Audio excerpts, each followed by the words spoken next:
Co-powered by Techno। Israel और Lebanon जंग पर बहुत बड़ी खबर है। हिजबुल्लाह चीफ हसन नसरल्लाह मारा गया है। ये दावा आईडीएफ की ओर से किया गया है। आईडीएफ ने कहा है कि आधी रात बेरूत में हिजबुल्लाह मुख्यालय में हुए हमले में नसरल्लाह ढेर हो गया है। नसरल्लाह को मारने के लिए इजराइल ने एक स्पेशल ऑपरेशन चलाया था।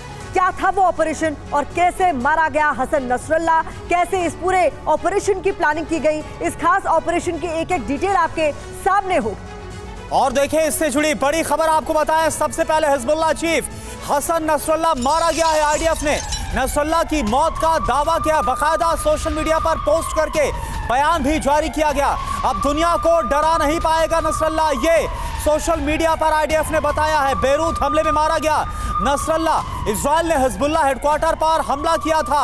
60 बंकर बस्टर बमों से हमला किया गया और इसमें दावा इस बात का कि हसन नसरल्लाह हिजबुल्लाह चीफ का खात्मा हो गया।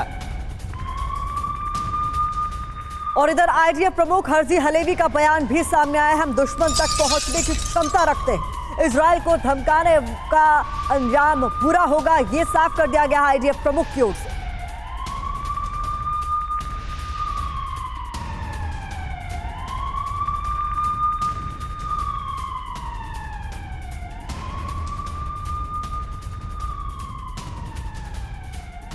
तो हिजबुल्लाह चीफ नसरल्लाह मारा गया, आईडीएफ की तरफ से दावा। 5 सबूत जो सामने रखे गए हैं, ये हम आपके सामने रख रहे हैं एक एक करके ग्राफिक्स के जरिए पूरी जानकारी। सबूत नंबर 1, आईडीएफ ने नसरल्लाह के मारे जाने का दावा किया है।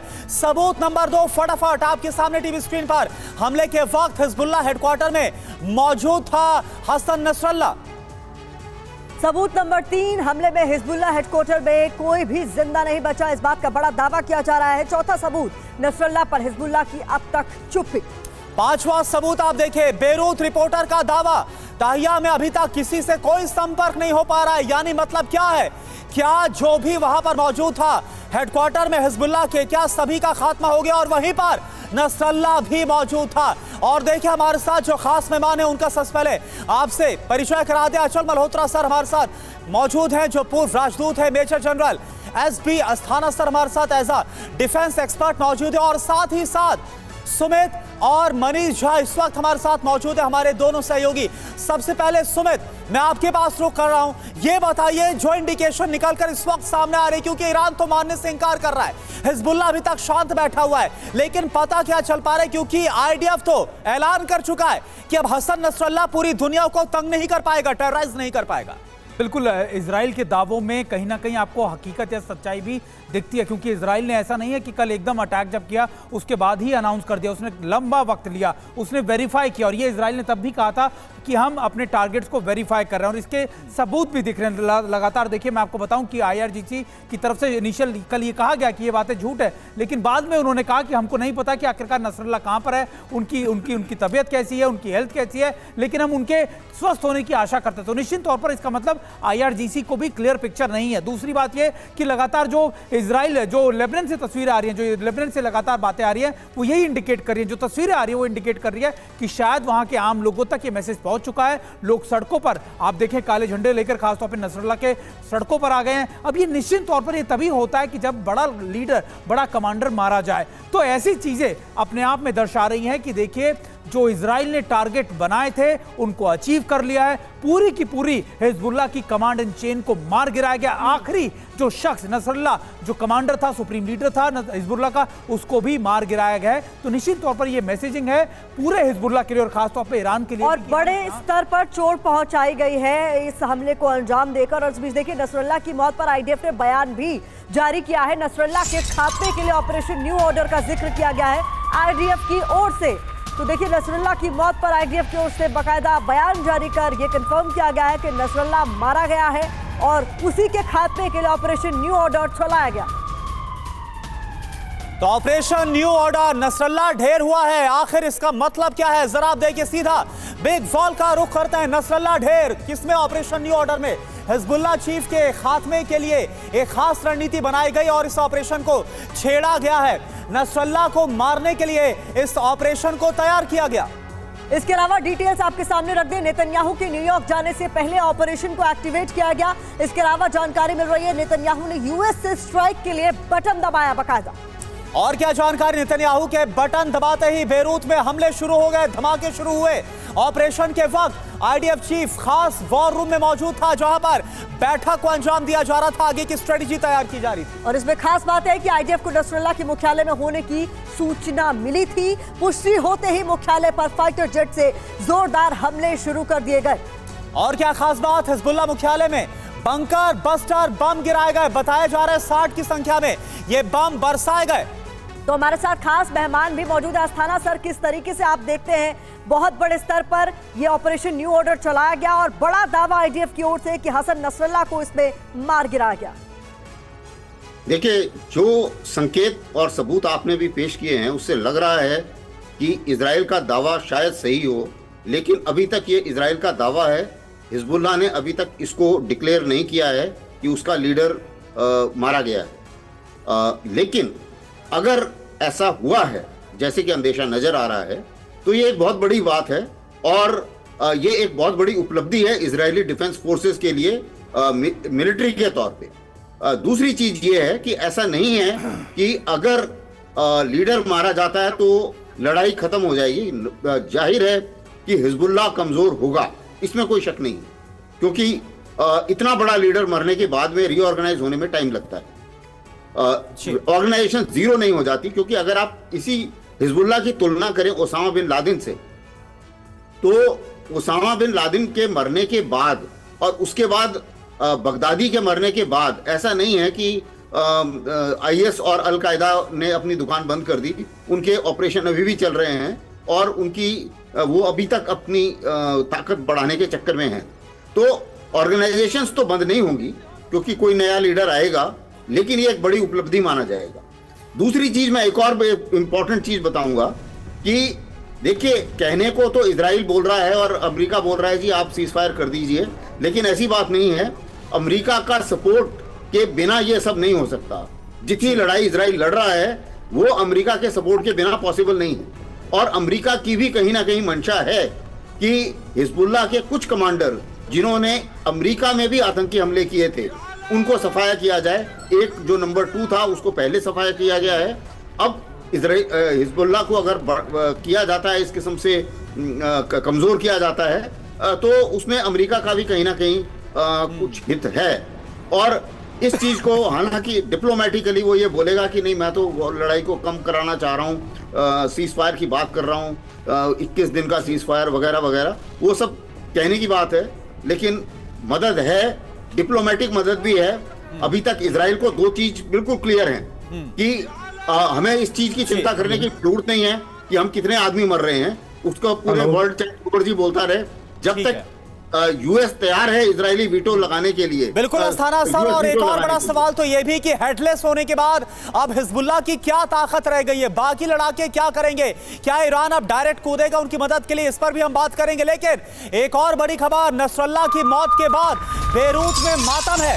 नसरल्लाह की तस्वीरों के साथ लोग नजर आ रहे काले झंडे पर। नसरल्लाह की तस्वीर आप जरा देखिए, यानी अब बेरूत से भी वो तस्वीरें सामने आ रही है। इन तस्वीरों का क्या मतलब है, क्या कंफर्मेशन बेरूत से मिल रही है इन तस्वीरों के जरिए नसरल्लाह के बारे जाने की? सुबेद, देखिए, बिल्कुल कहा यही जा रहा है कि ऐसी तस्वीरें लगातार बेरूत में कई जगहों पर देखी गई और ये इंडिकेट कर रहा है कि शायद, क्योंकि कहा जाता है कि जब भी कोई बड़ा लीडर मरता है तो मातम के तौर पर इस तरह के काले झंडे पर उनकी तस्वीरें लगाकर लोग अपने घरों से निकलते हैं। लेकिन अभी खास बात यह भी मैं आपको बताऊं कि ये तस्वीरों के बाद भी हिजबुल्लाह की तरफ से अब तक इसमें कोई स्टेटमेंट नहीं आया और हिजबुल्लाह ने करीबन 5 नए स्टेटमेंट जारी किए, जिसमें उन्होंने अटैक के बारे में, लगातार अलग अलग इलाकों के अंदर कैसे वो इजराइल को टारगेट कर रहे हैं, इसके बारे में जानकारी दी। लेकिन नसरल्लाह के बारे में अब तक जानकारी नहीं दी गई। तो इसका मतलब भी साफ है कि अब हिजबुल्लाह ये एक्सेप्ट भले ही ना करे, लेकिन ये मान चुका है कि जो इजराइल ने कहा है वो दावे सच्चे हैं, वो सही है कि उन्होंने नसरल्लाह को मार गिराया। और ये अब ये बात IRGC की तरफ से भी अब देखिए कि कबूल की गई। उनकी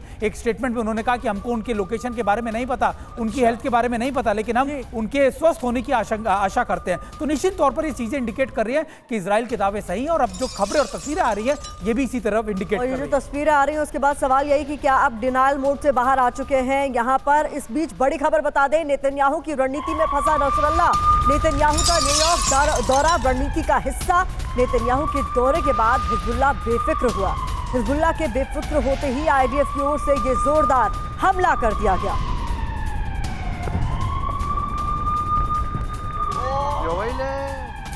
तो इजराइल ने जो बारूदी चक्रव्यूह रचा हिजबुल्लाह के खिलाफ, कैसे उसमें हिजबुल्लाह फंस गया, यह आपको बताते हैं कि नसरल्लाह को मारने से पहले इजराइल ने कैसे हिजबुल्लाह के खिलाफ चक्रव्यूह को तैयार किया। बारूदी चक्रव्यूह में फंसा हिजबुल्लाह और मारा गया नसरल्लाह। पहला चक्रव्यूह आप देखें, नेतन्याहू का अमेरिका दौरा अचानक से प्लान किया गया। दूसरा चक्रव्यूह क्या है, हिजबुल्लाह को विश्वास दिलाया गया कि अब हमले कम होंगे। तीसरा चक्रव्यूह क्या है, नसरल्लाह समेत टॉप कमांडर्स को मुख्यालय में जाने दिया गया। चौथा चक्रव्यूह, जो हिजबुल्लाह का मुख्यालय, वहां पर मीटिंग शुरू होते ही बंकर बस्टर बम से हमला किया गया। प्रिसाइज इंफॉर्मेशन जो मिली थी इंटेलिजेंस की, उसके आधार पर इस हमले को अंजाम दिया गया। तो नसरल्लाह को लेकर बड़ी खबर तो आ रही है, लेकिन जिस तरीके से वार किया गया है इजराइल की तरफ से, सवाल यह है कि कितने बड़े स्तर पर पलटवार अब उस पर होगा। क्या उसके लिए इजराइल तैयार है? क्योंकि सोची समझी रणनीति के तहत माना जा रहा है अचल सर कि ये हमला किया गया आईडीएफ की ओर से। देखिए, ये जैसे जनरल अस्सार साहब ने भी कहा, अगर ये सच है कि वो मारा गया तो डेफिनेटली इजराइल के पॉइंट ऑफ व्यू से एक बहुत ही उपलब्धि है।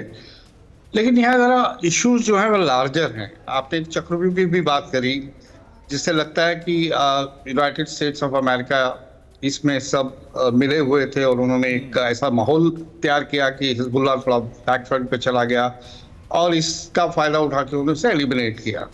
लेकिन बहुत सी सोर्सेज का ये भी मानना है कि अमेरिका जो है इजराइल के नेतन्याहू के जो उसका एटीट्यूड अप्रोच है इस समय उससे खुश नहीं है। अमेरिका और फ्रांस ने कोशिश करी थी सीज फायर कराने की 21 दिन का, उसको नेतन्याहू ने पहले सिरे से खारिज किया। और अगर आप उनका UNGA पे जो उन्होंने भाषण दिया, एड्रेस किया, डिस्पाइट इसके कि बहुत सारे लोग वॉकआउट कर गए और हॉल आधे से भी ज़्यादा कम भरा हुआ था, और जो टोन थी उनकी और जो उनका कहना था कि भाई वो आखिर दम तक जो है अभी जब तक वो इन सबको एलिमिनेट नहीं कर लेते, जो सारांश में जो मैसेज निकलता है, जो मेरी रीडिंग है इस मैसेज की, कि वो जब तक ये हमास, हिजबुल्लाह और हूती तीन जो हैं उनको ख़त्म नहीं कर लेते, इनडायरेक्टली नहीं डायरेक्टली उन्होंने ईरान के प्रॉक्सीज बताया और मेन कोर इशू ईरान के साथ उनकी दुश्मनी बताई, तो ये ज्यादा इंपॉर्टेंट है मेरे हिसाब से। नसरल्लाह पर ईरान ने आईडीएफ का दावा खारिज किया। हिजबुल्लाह चीफ नसरल्लाह भी जिंदा है, ये ईरान की तरफ से कहा जा रहा है। हसन नसरल्लाह सुरक्षित है, ये ईरान की तरफ से कहा जा रहा है। नसरल्लाह की मौत का कोई आधिकारिक दावा नहीं है, ईरान ये बोल रहा है। तो आईडीएफ जो बात पूरी तरह से बोल रहा है, विश्वास के साथ ऐलान कर दिया है दुनिया के सामने कि नसरल्लाह मारा गया, लेकिन ईरान इसको सिरे से खारिज कर रहा है। बड़ी खबर आपको बता दें, ईरान के सुप्रीम लीडर की सुरक्षा बढ़ा दी गई है। इस बीच खामनेई सुरक्षित ठिकाने पर शिफ्ट कर दिए गए हैं। नसरल्लाह की मौत के बाद हड़कंप की जैसी स्थिति है और ऐसे में ये बड़ा कदम उठाया गया है जहां खामनेई को सुरक्षित ठिकाने पर शिफ्ट कर दिया गया है। मनीष, इस पर आपका रिएक्शन चाहूंगा। देखिए, इंटरनेट पर एक मीम बहुत लोकप्रिय है जिसमें नसरुल्लाह के मारे जाने के बाद ये कहा जा रहा है कि इस्माइल हानिया ने ऐलान किया है कि अभी अभी मेरी मुलाकात नसरुल्लाह से हुई है। तो आपको याद होगा कि हमास चीफ इस्माइल हानिया कैसे ईरान में मारा गया। तो ऐसी स्थिति में अब सबको ये आशंका है कि अगला नंबर किसका है, क्योंकि जिस तरीके से हमास के पहले लीडरशिप मारे गए और हिजबुल्लाह के सारे लीडरशिप मारे गए, तो मुझे जो इंडियन वेब सीरीज है सीक्रेट गेम्स, उसका वो फेमस डायलॉग याद आता है कि सब मारे जाएंगे, बस त्रिवेदी बचेगा। वो त्रिवेदी अगर अयतुल्लाह खमनेई है तो वो शायद बच जाए, और अगर वो त्रिवेदी वो नहीं है, व्हाइट हाउस में बैठा व्यक्ति है, तो वैसी स्थिति में फिर खमनेई का भी नंबर है। और यही देखते हुए ईरान ने अब अयतुल्लाह खमनेई को भी सुरक्षित ठिकानों पर भेजने का फैसला किया। लेकिन कहाँ जाएंगे, क्योंकि इस्माइल हानिया कहाँ था, वो सुरक्षित ठिकाने में ही था जहाँ खमनेई रहते हैं, वहाँ से महज 500 मीटर की दूरी पर था, तब वो मारा गया। मुझे लगता है कि अभी जो इजराइल है ये वो इजराइल नहीं है जो 7 अक्टूबर को पिछले साल हमने देखा था। ये वो इजराइल नहीं है जो 7 अक्टूबर के बाद अगले कुछ महीने तक हमने देखा था। पिछले 2 महीने का जो इजराइल है वो अपनी टेक्नोलॉजी, अपने हथियार, अपने तेवर के साथ बिल्कुल अलग है। और यही वजह है कि अभी खबर आई है कि अमेरिका के राष्ट्रपति जो बाइडेन ने कहा है कि नेतन्याहू लेबनान में ही नहीं रुकने वाले हैं। तो मतलब यह है कि अगला टारगेट ईरान या ईरान के सुप्रीम लीडर हो सकते हैं, इस बात की आशंका है। ये बड़ी बात आप मनीष बोल रहे हैं कि अमेरिका से भी संकेत यही है और इसी के बाद जो खामनेई है वो सुरक्षित जगह पर शिफ्ट कर दिए गए हैं। इस बीच एक और बड़ी खबर, इजराइल पर लेबनान से बारूदी पलटवार, गलीली में हिजबुल्लाह का रॉकेट अटैक हुआ है। हिजबुल्लाह ने एक साथ दागी है कई मिसाइल, एयर डिफेंस सिस्टम ने नाकाम किया है हमला। तो गलीली में हिजबुल्लाह का रॉकेट हमला हुआ है, यानी हिजबुल्लाह भी शांत नहीं बैठने वाला। हिजबुल्लाह भी बता रहा है कि वो कमजोर नहीं हुआ है, भले ही उसके चीफ को मार दिया गया। और इधर करियर शमोना में भी हिजबुल्लाह का हमला हुआ है। फलक 2 मिसाइल से भीषण अटैक की खबर हमें मिल रही है। एयर डिफेंस सिस्टम ने हालांकि इस हमले को नाकाम कर दिया है, पर तस्वीरें आप देखिए।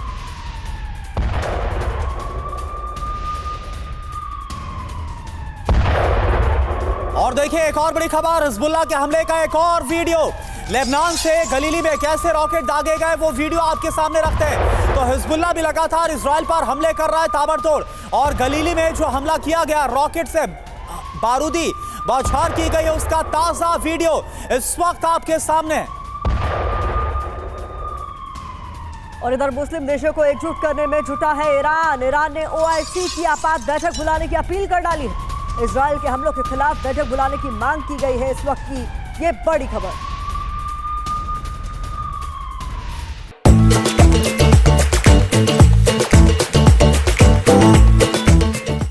लामंदी की कोशिश की जा रही। यहां पर देखिए बिग वॉल का हम रुख कर रहे हैं। किया क्या, इजराइल के खिलाफ OIC की बैठक बुलाने की जो मांग है वो की गई है। तुरंत ये कहा जा रहा है बैठक बुलाई जाए। मकसद क्या है? इजराइल पर मुस्लिम देशों का दबाव बनाना और बढ़ाना, और साथ ही साथ मुस्लिम देशों को एकजुट करना ही मकसद नजर आ रहा है। जंग के वक्त मुस्लिम देशों की एकजुटता दिखाना यह भी मकसद है ईरान का। सवाल इस बीच ये है कि क्या ईरान की चाल में फंसेंगे मुस्लिम देश? ये सबसे बड़ा सवाल है। इसके अलावा क्या इजराइल के खिलाफ एकजुट होंगे मुस्लिम देश? ये भी बड़ा सवाल।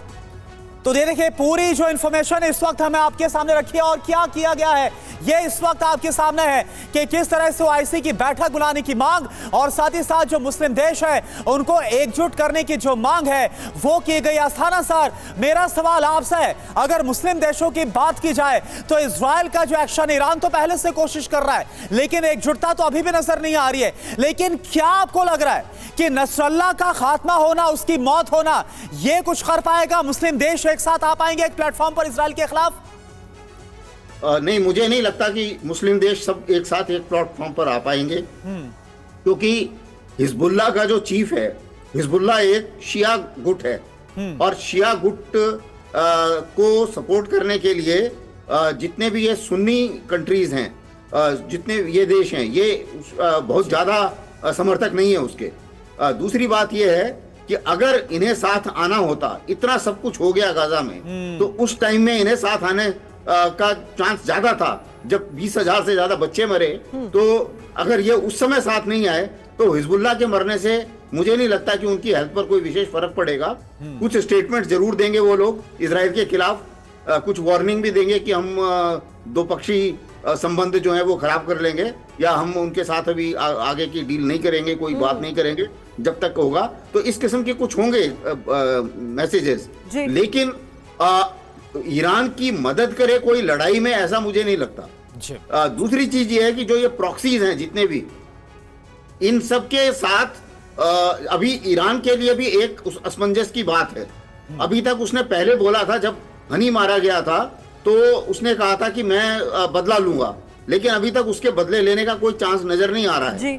और जो उसको पता है कि ये इजराइल और अमेरिका की ताकत दोनों एक साथ मिल गई है। बड़ी बात आप कह रहे हैं सर कि कुल मिलाकर इससे पहले भी ईरान की तरफ से इस तरीके की कोशिश की गई कि मुस्लिम जितने भी देश हैं वो एक साथ आए, इजराइल के खिलाफ आवाज बुलंद करें, लेकिन इससे पहले भी कंसोलिडेट करने की तमाम कोशिशें नाकाम साबित हुई थी और कुछ ऐसा ही इस बार भी होता हुआ नजर आ रहा है। नसरल्लाह की मौत के बाद लेबनान में इमरजेंसी मीटिंग, लेबनानी प्रधानमंत्री ने कैबिनेट मीटिंग बुलाई है। लेबनान में स्थिति पर चर्चा को लेकर यह बैठक माना जा रहा है महत्वपूर्ण है। आज शाम को होगी लेबनान कैबिनेट की बैठक। और देखिए इससे पहले क्या हुआ, यूएन में इजराइल के प्रधानमंत्री बेंजामिन नेतन्याहू का बयान सामने आया। उनकी तरफ से कहा गया ईरान इराक मिडिल ईस्ट के लिए श्राप है।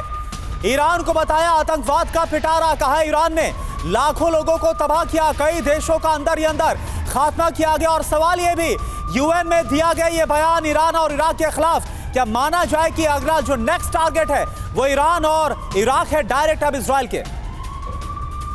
सुमेत, मैं आपसे जानना चाहूंगा, बहुत ही टफ स्टैंड नजर आ रहा है यहां पर बेंजामिन नेतन्याहू का। सीरिया, ईरान, इराक मैप के जरिए कर्ज बताया है, श्राप बता दिया गया है। क्या मेरा वही जो सवाल मैंने पूछा था इससे पहले कि क्या जो नेक्स्ट टारगेट है वो सीधे तौर पर सीरिया, ईरान और इराक रहने वाला है इजराइल का? देखिए बिल्कुल, अब हर प्रॉक्सी की बारी आएगी। पहले आप देखिए कि हमास था, फिर हिजबुल्लाह हुआ, अब वो प्रॉक्सी जो आसपास बैठे हुए इजराइल के, चाहे वो सीरिया में बैठे हों, चाहे वो इराक में बैठे हों, या फिर उसके लिए उनको ईरान भी जाना पड़े। अब इजराइल हर किसी से अपने अपने हिसाब किताब पूरे करेगा, और ये इसलिए भी जरूरी है क्योंकि इजराइल को लगता है कि अगर अब लंबा सर्वाइवल करना है, अगर 7 अक्टूबर पिछले साल जैसा वाकया नहीं दोहराना, तो फिर उसको हार्ड स्टैंड लेना पड़ेगा। और ये बात वो निश्चित तौर पर अपने सभी अलायंस को भी या फिर अमेरिका को बहुत अच्छे तरीके से समझा चुका है। अमेरिका ने पिछले 1 साल में बहुत कोशिश की इजराइल को समझाने की, लगातार इंटरनेशनल प्लेटफॉर्म से भी बातों का जिक्र किया गया, लेकिन इजराइल नहीं माना। इजराइल ने वही किया जो उसके ऑब्जेक्टिव्स उसने सेट किए थे।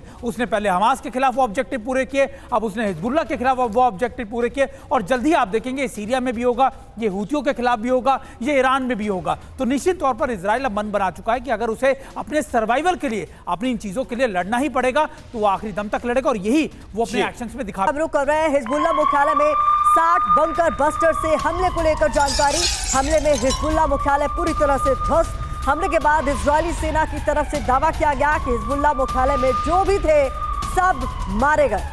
हमले में नसरल्लाह की बेटी की मौत का भी दावा किया जा रहा है।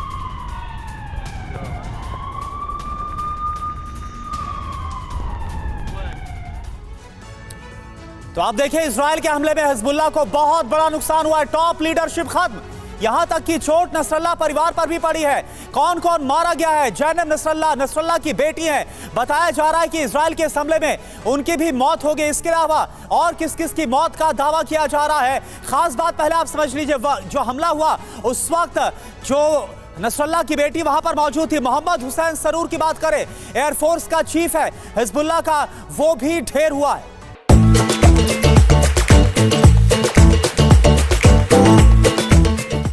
चीफ, उसे भी ढेर कर दिया गया है इस हमले में जो आईडीएफ की तरफ से किया गया है। इसके अलावा इब्राहिम अकील ऑपरेशन सिस्टम का चीफ बताया जा रहा है, जिसकी मौत हो गई। और देखिए, और किसके खात्मे का दावा है? फौज शुक्र हिजबुल्लाह में नंबर 2 के पायदान पर, वो भी ढेर हो गया। यानी अगर टॉप से देखा जाए तो जो धराशायी हो गई टॉप लीडरशिप प्रतिमा, यह अपने आप में बड़ा सवाल है कि आगे क्या करेगा हिजबुल्लाह। बिल्कुल, हिजबुल्लाह आगे क्या करेगा ये बड़ा सवाल तो है ही, लेकिन ये युद्ध कितना लंबा खींचेगा ये सवाल हम बार बार पूछते हैं अचल मल्होत्रा सर। और मुझे लगता है इसका जवाब ये है कि शायद कह पाना मुश्किल होगा कि कितना लंबा चलेगा, क्योंकि इजराइल के लिए ये एग्जिस्टेंस की लड़ाई रही है हमेशा से, शुरुआत से। या बिल्कुल, जैसे मैंने पहले भी कहा, इजराइल ने अपना मन बना लिया है कि प्रोवोकेशन हमास की तरफ से आई थी 7 अक्टूबर को, और वो उसके लिए इजराइल के लिए काफ़ी जो एक बड़ी एम्बैरेसिंग सिचुएशन भी थी, क्योंकि इजराइल की एक रेपुटेशन है जिसको काफ़ी बड़ा धक्का लगा था कि ये ऑपरेशन हो कैसे गया। लेकिन तब से अब तक विद और विदाउट अमेरिकन अप्रूवल इजराइल ने ये सोच लिया है कि ये जितने भी ईरान के प्रॉक्सीज हैं और जितने भी एंटी इजरायली फोर्सेज हैं उसको एलिमिनेट किए बिना ना तो वो सीज फायर करेगा। यूएनजीए में भी उन्होंने कहा कि बाकी जितने बचे हुए बंधक हैं जब तक वो वापस नहीं आ जाते वो रुकने वाला नहीं है। सवाल ये है कि ये लड़ाई तो इस तरह तब तक चलेगी जब तक ये प्रॉक्सीज कमज़ोर नहीं पड़ जाते। इजराइल के पास अपनी सपोर्ट भी है, अमेरिकन सपोर्ट भी है, यूरोपियन सपोर्ट भी है, तो ये तो खींच लेगा लड़ाई को। सवाल ये है कि ईरान अपने प्रॉक्सीज के थ्रू लड़ाई कितनी लंबी खींचेगा। और दूसरा इससे भी अहम सवाल ये है, क्या इजराइल नॉन स्टेट एक्टर्स जो हैं एंटी इजरायली हों, चाहे जैसे कि ईरान फॉर एग्जांपल, उन पे डायरेक्ट अटैक करेगा? क्योंकि वो डायरेक्ट अटैक के बाद फिर जो इसका दायरा है इस कॉन्फ्लिक्ट का वो बहुत बड़ा हो जाएगा, फिर उसकी इम्प्लीकेशन बहुत ज़्यादा हो जाएगी। अभी तक सिर्फ एक बार ऐसा हुआ है कि जिसे उसने ईरान के जो इंटरेस्ट है किसी थर्ड कंट्री पे अटैक किया था, और उसके बदले में ईरान ने भी एक सिंबॉलिक अटैक किया था इजराइल के ऊपर डायरेक्ट, पर फिर बीच में चाप करके उसे रोक दिया गया था। तो अगर वो सिचुएशन आ जाएगी तो फिर मुझे लगता है कि ये कॉन्फ्लिक्ट काफी बड़ा हो जाएगा। और अचल जब सर, तक ये- आपने इस बीच बहुत बड़ी बात आपने बोली, इस पर मैं मनीष आपके पास आऊंगा, क्योंकि आपने बोला है जब तक सभी प्रॉक्सीज का खात्मा नहीं हो जाता तब तक ये युद्ध चलेगा। तो क्या मिडिल ईस्ट अब सुलगने वाला, इस पर मैं बात करूंगा मनीष आपसे। एक बड़ी खबर, यूएन में इजराइल के पीएम ने दिखाए 2 नक्शे के जरिए ईरान को बताया अपना टारगेट। कहा कि अब ईरान की और मनमानी नहीं चलेगी, अब इस मनमानी का खात्मा होना ही चाहिए। यानी आप देखिए कि इजराइल रुकने वाला नहीं है, अब सीधे टारगेट पर उसके ईरान और ईरान के खिलाफ भी क्या इसी तरह से बड़ा ऑपरेशन छेड़ा जाएगा, बड़ा सवाल। मनीष, इसी बयान के आधार पर मैं आपसे समझना चाहूंगा कि अमेरिका तो कोशिश कर रहा था कि ये जो मौजूदा हालात है इसको कंटेन कर दिया जाए बिटवीन इजराइल और हिजबुल्लाह के, लेकिन यहां पर नेतन्याहू ने तो बाकायदा सीरिया और इसके अलावा इराक और ईरान का जिक्र किया, तमाम प्रॉक्सीज का जिक्र किया जा रहा है। अगर सभी के खिलाफ इस तरह से युद्ध छेड़ दिया गया तो पूरा का पूरा मिडिल ईस्ट अब सुलग जाएगा। देखिए, इजराइल ने अमेरिका के इतने दुश्मन मार दिए जितने अमेरिका 20 साल में नहीं मार पाया था। ये नसरुल्लाह हो, इस्माइल हानिया हो, या फिर तमाम इस तरह के जो हिजबुल्लाह के कमांडर, ये सब अमेरिकन हिट लिस्ट में शामिल थे। और इसको मारा किसने? इजराइल ने। और अब जबकि ये बात आ रही है जो कि नेतन्याहू साफ तौर पर कह रहे हैं, दरअसल नेतन्याहू यूएन में ये बता रहे हैं कि अब अगला नंबर किसका है, वो अगला स्टेप उनका क्या होगा, वो साफ साफ खुलकर कह रहे हैं। और अब ऐसे में ईरान क्या करेगा, हम अपने दर्शकों को बता दें कि अभी खबर भी आ रही है, कुछ ही देर में ईरान के supreme leader Ayatollah Khamenei statement देंगे कि वो अब क्या करेंगे। हालांकि वो क्या करेंगे ये तो बात की बात है, लेकिन इजराइल क्या करेगा वो सोचने वाली बात है। क्योंकि जिस तरीके से इजराइल आगे बढ़ रहा है, इसका मतलब ये नहीं है कि हम लोग इजराइल की महिमा मंडन कर रहे हैं। सवाल ये है कि सही कौन है, गलत कौन है, अब इसे कोई नहीं देखने वाला। तुलसीदास कई सदियों पहले कह चुके थे, समरथ को नहीं दोष गोसाई। आज की तारीख में इजराइल जिस तरीके से आगे बढ़ रहा है, इजराइल ने तय कर दिया है आर या पार, और वो अपने एक भी दुश्मन को नहीं छोड़ेगा। और उन्हें पता है कि उनका एकमात्र और सबसे बड़ा दुश्मन कौन है। जिस बात का ऐलान नेतन्याहू ने किया था उसी दिशा में इजराइल आगे बढ़ रहा है, और यही चिंता ईरान को सताई जा रही है। बड़ी बात आप कह रहे हैं। और देखिए, इस बीच बड़ी खबर का हम रुख करने जा रहे हैं। दक्षिण लेबनान में इजराइल के हमले जारी हैं। अभी आईडीएफ का हिजबुल्लाह के गढ़ में अटैक हुआ है। इजरायली बमबारी में धुआं हो गया है लेबनान। तस्वीरें आपके सामने हम रख रहे हैं। ये देखिए, दक्षिणी लेबनान में इजराइल के हमले अब भी जारी हैं। ये लेटेस्ट तस्वीरें आपके सामने, जहां हिजबुल्लाह के गढ़ में अटैक किया गया है। इजरायली बमबारी में किस तरीके से लेबनान में हर तरफ धुएं का गुबार नजर आ रहा है, ये तस्वीरों में देखिए। अस्थाना सर, ये तस्वीरें लेटेस्ट तस्वीरें बताई जा रही हैं जो दक्षिणी लेबनान में हमले से जुड़ी हुई हैं। किस तरीके से आप आने वाले दिनों में देख रहे हैं, रिटालिएट किया जाएगा, कितने बड़े स्तर पर किया जाएगा, बड़ा सवाल। देखिए, हिजबुल्लाह की तरफ से रिटेलिएशन होगा, इसमें कोई शक नहीं है। और ये लड़ाई लंबी खिंचेगी, नेतन्याहू के हक में है, उनकी कुर्सी बरकरार रहे उसके लिए भी ये जरूरी है। इससे बड़ी बात मैं वहीं पर बताना चाहूँगा जहाँ पर एम्बेसडर मल्होत्रा साहब ने छोड़ा था कि ईरान के ऊपर इस समय खतरा इसलिए ज़्यादा है क्योंकि ऐसा माना जा रहा था कि ईरान न्यूक्लियर हथियार के बहुत नज़दीक पहुंच गया है। और शायद इजराइल और अमेरिका चाहते हैं कि इस मौके पे अगर ईरान उसके बिल्कुल बना लेता है न्यूक्लियर बम, तो उसके बाद में ईरान को कंट्रोल करने में थोड़ी ज़्यादा मुसीबत होगी। तो शायद अगर इस समय कंट्रोल किया जाए तो ये एक मौका है, तो ये एक कारण हो सकता है। दूसरी चीज, एक मिलिट्री एनालिस्ट के तौर पे मैं बताऊंगा कि नेतन्याहू का ये कहना कि मैं सारे के सारे प्रॉक्सीज खत्म कर दूंगा, वो पॉसिबल नहीं है। और दूसरा जो उनका एक एम है कि मैं ये लड़ाई इसलिए लड़ रहा हूं कि ताकि मेरे सारे के सारे जो होस्टेज हैं वो वापस आ जाएं, ये भी गलत है क्योंकि होस्टेज का इससे कोई लेना देना नहीं है। आज अभी तक जितने भी होस्टेज रिलीज हुए हैं वो नेगोशिएशन से हुए हैं, मिलिट्री प्रेशर में मुश्किल से 10-15 रिलीज हुए हैं, बाकी सब नेगोशिएशन से हुए हैं। लेकिन होस्टेजेस की जान जाने के चांसेस हैं। लेकिन मुझे ऐसा लगता है कि नेतन्याहू ने ये मन बना लिया है कि 100 आदमी मेरे चले भी गए तो कोई बात नहीं, लेकिन मैं एक बार जितने भी मेरे दुश्मन हैं मैं उनको ठिकाने लगा दूंगा। के बाद मची है भगदड़, जान बचाने के लिए भागते हुए नजर आए हैं लोग। पूरे इलाके में अफरा तफरी कैसे फैल गई आप जरा देखिए। जिस वक्त ये देखिए धमाके जो आप देख पा रहे हैं, ये हिजबुल्लाह के हेडक्वार्टर पर जब धमाके हो रहे थे और दावा है कि इन धमाकों में नसरल्लाह मारा गया, उसका खात्मा हो गया है, तब क्या हो रहा था? उसी बेरूत की सड़कों पर लोग भाग रहे थे। आसपास जो भी रिहायशी इलाके वहां से लोग जान बचाकर भागते हुए नजर आए।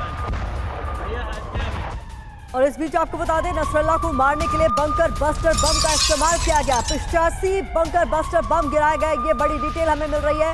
F-35 फाइटर जेट से ये बंकर बस्टर बरसाए गए।